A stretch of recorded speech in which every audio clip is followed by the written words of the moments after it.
Hey, how's it going, guys? I'm back with another video on the Yume Predator, bringing bringing you some more information. Now I've had a little bit of time to kind of enjoy the bike. Or the scooter rather. I have had horrible weather here. Haven't been able to get out and ride. Today's been, fairly pretty. Still a little cold, but I got the scooter out today, and my battery.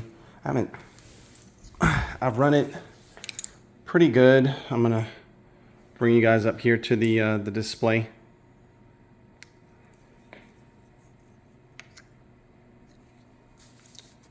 Yeah, some 74. These 72-volt batteries at full charge, I think they charge up to 80. I think it's 84 volts. 84 volts is your fully charged lithium ion batteries, 84 volts. So I'm down 10 volts from what it normally would be. And even at 74 volts, like today, I went up to 56 miles per hour. I don't think it'll show that. I think it only shows that on the trip, like how fast you went, what your average and all that. But today I got it up to 56 miles an hour in mode 3. In mode, this thing has 3 modes, right? So you can go mode 1, mode 2, mode 3. I generally have been riding it in mode 2, and I can get to 50 miles an hour in mode 2. So I know with a fully charged battery, I'll go over 60, 61, 62, 63. Again, this machine is not engineered to be a race machine. It is way too big to do anything like that, but man, just cruising along at 40 is effortless. I'm telling you, it is effortless. I took off the throttle. This thing comes with 2 throttles. All the Yume scooters come with 2 throttles. They come with that little hook throttle that's like a finger throttle, and then they give you a thumb throttle. I switched it out for the thumb throttle to give that a try, and it's pretty good. I think I prefer the little finger throttle. For me, it's a little better. But yeah, the thumb throttle's not bad. So anyway, I wanted to show you. So I've got 28.5 miles on it as of today. I never have even charged the battery fully, and it's still somewhere near, showing about half. But as far as voltage is concerned, I'm way up around 74. The lowest I saw the voltage drop was 69. When I was hitting 50 plus miles an hour, I saw it drop down to 69. So the voltage sag is present, but it's not that bad at all. It's not bad at all.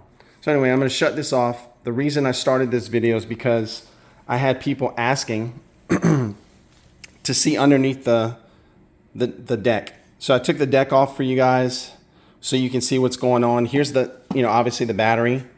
This thing typically has this little metal piece here screwed down. I took it off so you could see everything that was underneath there, so we could get as clear a look as possible. So your battery is the 72 volt, 50 amp hour. This is 20 pieces. Again, I explained this in the first video. There's only 20 batteries. They're square that are lined up in here. I think they go, there's a set that go like this, and then there's a few that go the opposite direction, but it's mostly just a square set of batteries that go in here.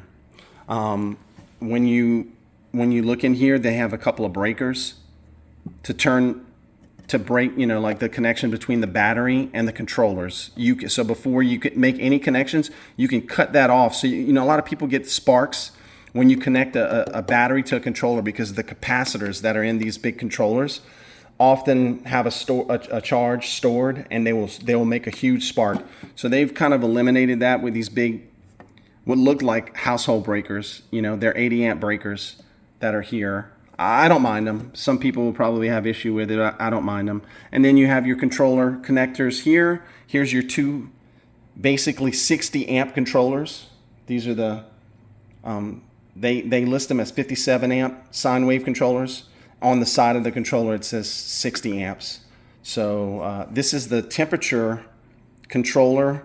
Here's the water pump, the 2 water tubes that go here.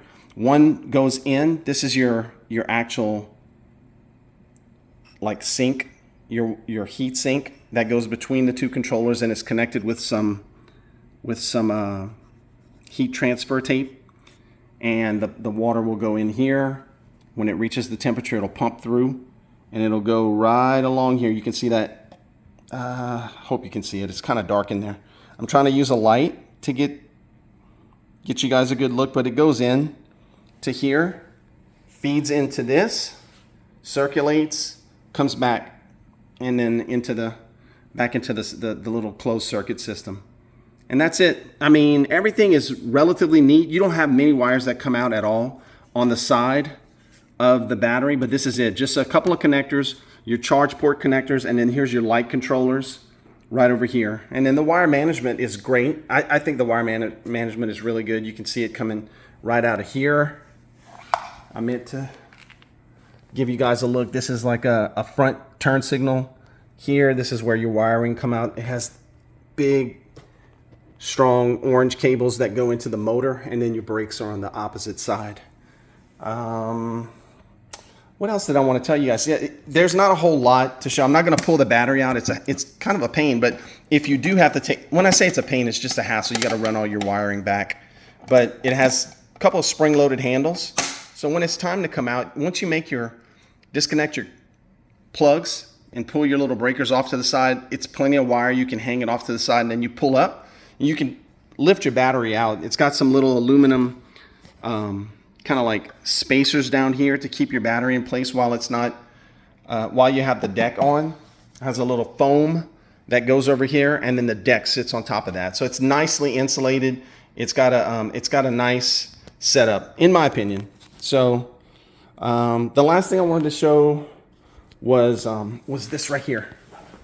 The way that this thing charges, nobody asked, but I'm gonna go ahead and show. It's GX16. It's two of them. And I mean, this is common, right? I didn't have a charger like this. They sent 2 chargers that are 5 amp, 84 volts. So 2 of them, but they are the bare minimum plain chargers. I already had 84 volt chargers for my Nan robot. And this is what I use to charge my Nan robot. So this thing has the little LCD that shows you, your voltage, how much wattage you're using, and how many amps you're using. This one's a 5 amp, 84 volt. But what I wanted to show you guys was I ordered this one with an XT60 connection, right? So I got an XT60 connection so that I can choose what end I want to put on here. So like, for instance, I took an XT60, soldered it on here, and then used a GX16 so I can charge this. And then when I want to charge my Nan robot uses these 8mm kind of like almost like a laptop plug, right? They use these, and I just went ahead and got a connection with an XT60 and this on the other side. So I can use the same charger without having to buy multiple chargers. This is a better grade charger, and I can just choose whatever connector that I want to use just by getting the XT60 type. So I just want to show you guys that in case any of you guys had multiple scooters out there and you're like, wait, all my scooters are using 60 volt or they're using 72 volt. All you need to do is get one of these better chargers than what usually comes in stock with XT60, and then you can put whatever end that you want to go ahead and charge your multiple scooters. But that's it for me, guys. I wanted to go ahead and get you a good look at the inside with the battery installed and all that. I think the scooter is well designed, really well designed. It's big aluminum case here, solid battery. The battery's encased instead of that soft pack that we normally see with all of those little small batteries wrapped up in some type of freaking cellophane. This is, to me, a lot better, and it's easier to maneuver. If you do have to pull the battery out to work on stuff, it comes out easy. You got a couple of handles, and then you can work on whatever you need to work on over here. But it's minimal. There's not a lot going on. So Take care, and I hope you guys are having fun out there on your scooters.